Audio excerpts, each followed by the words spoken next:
Don't underestimate the power of the dragon gods, my brothers and sisters. They might not be the Christian God, they might not be the Islamic God or whatever God that is highly worshipped in religion right now by humanity, but they are, in the other way, they are true gods, they are real gods, and they are always with you. They might not be with the other people of humanity, but they are always with you, but in one way or another.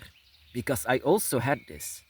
The first time that I've met Tiamat, that she revealed herself inside of my bedroom, that energy is something that I felt before, not in a previous life, but in the same life. And not because I felt this when I was alone. No, I felt this in daily life. I felt this with other people. I felt this with people passing by. You know, what dragon gods actually do very well, and that is something that all of the dragon gods do, that is shape shifting. They can take every shape. They can be an animal before you. They can be another human before you. They can just be this tiny fly that is passing by, and that is what all of the dragon gods do. They can take every form. And sometimes when they come before you for the first time, they come before you, and that is something that I've seen many times with brothers and sisters, that he or she comes before you as a human. And why do they ever come before you as a human? Because they want to be careful. Because I also was pushing the dragon away because I was too much shocked of what is going on. I was not feeling feeling worthy. I was not feeling good with it. I felt good with it, but it felt like my life was put upside down with this. And I was afraid of what people might going to say. Whenever Tiamat came before me as a human, that she many times does, then I would not be so shocked like I was now.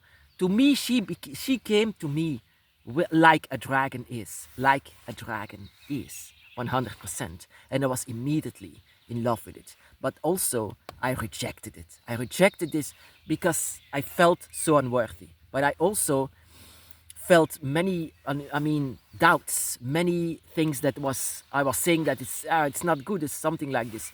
So actually, it was actually a good thing whenever Tiamat would come before me as a human being, because I was not that surprised. But now I saw her as a dragon was, as a large winged dragoness that she was.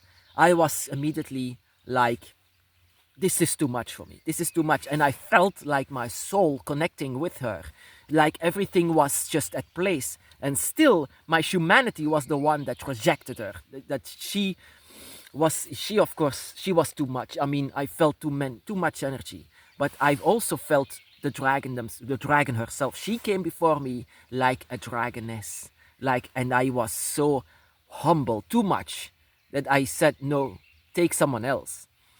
So she should have become actually before me as a human being, but she recognized.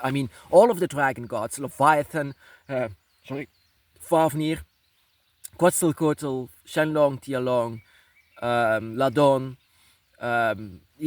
Imogi, all of them, Ryu.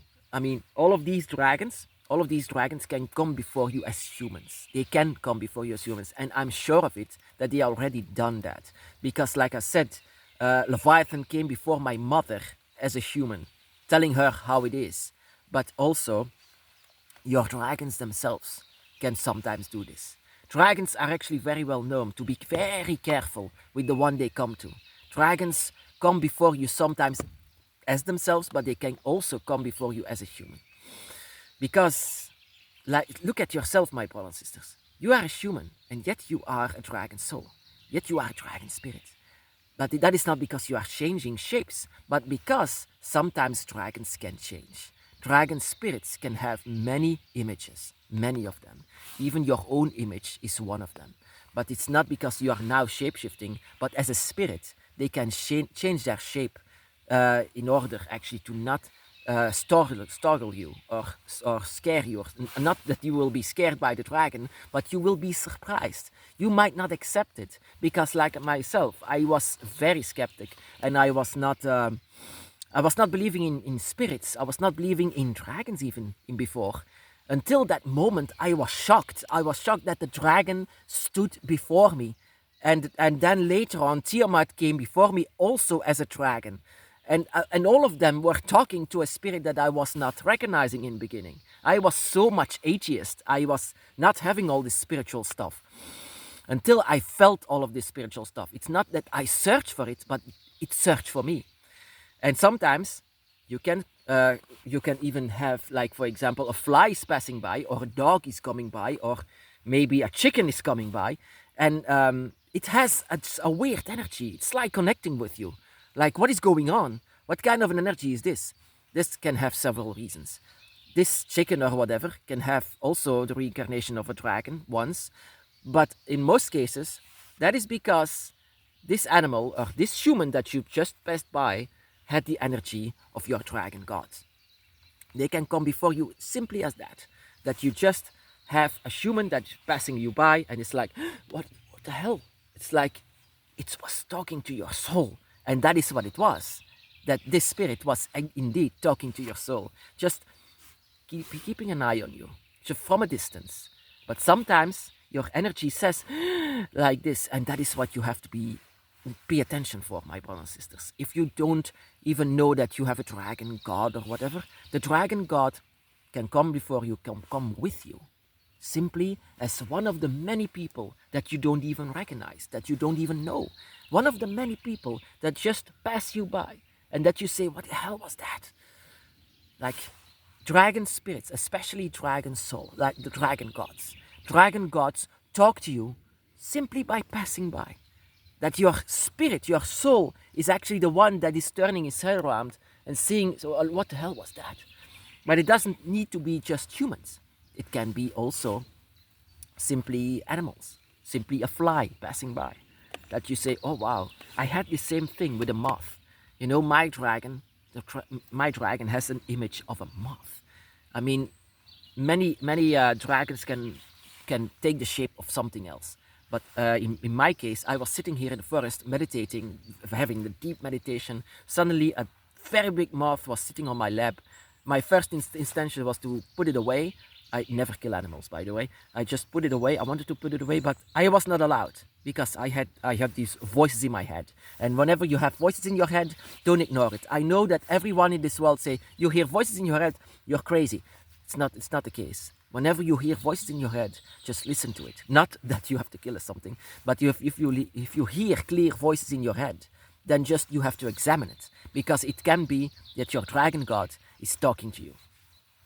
Just talking to you, just because these voices is not for nothing. You just need to not to ignore it, just listen to it, just to examine it, just to experiment with it. Because I had this conversation with this moth for many hours in this forest, and it was so interesting. Many things that this moth said was something that I knew that it's my dragon goddess. It's an image of Tiamat. It's an image of my dragon trinity, you can say.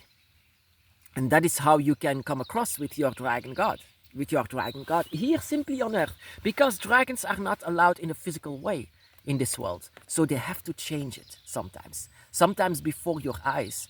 But in many cases it's because dragons are not allowed. So they come here as a human being or one of the other animals. And it's up to you actually to know that. That is one of the tests actually on the dragon's path. To know that even though they don't have their dragon body, you can still recognize them. And that is the beauty of it. That you can still recognize it, that your soul still knows that your dragon god is there.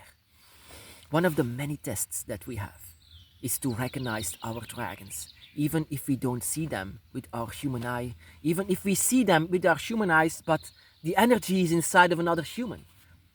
And it's like, yeah, this human is not for nothing. This human is your guardian, your God, you can say.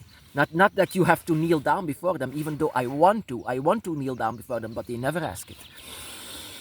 But these are the humans that only pay attention for you, only pay an eye for you.